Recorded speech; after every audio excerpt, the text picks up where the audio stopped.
Ele era um Deus único, um Deus diferente, um Deus santo, um Deus sem pecado algum. Ainda no deserto, tem um versículo, um pouco depois que o povo de Israel saiu do Egito.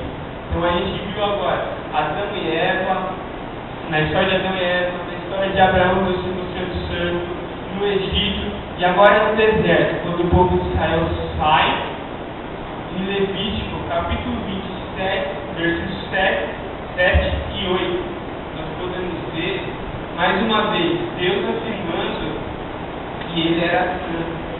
Essas afirmações de Deus da sua santidade, durante esse período do deserto, elas não são poucas. Você lê os livros de Êxodo, Números, Deuteronômio, você vai ver diversas vezes Deus declarando que Ele é santo, em próprio Levítico, declarando que Ele é diferente, que Ele é um Deus único. E aqui no capítulo 20, a partir do verso 7 até 8, está escrito assim: consagrem-se, porém, e sejam santos, porque eu, o Senhor, o Deus de vocês, sou santo. Obedeçam aos meus decretos e pratiquem-os.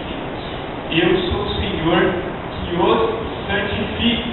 Então aqui a gente pode ver algo a mais, né, do que anteriormente. Ele não falou apenas que Ele é santo. Agora Ele deu uma ordem falando para nós, o povo dele, se consagrar, o povo dele se deixar ser santificado. Aqui no final Deus falou: eu sou o Senhor e eu o santifico. Então, nessa revelação progressiva de Deus, Deus mais uma vez está falando: eu sou um Deus santo, eu sou um Deus único.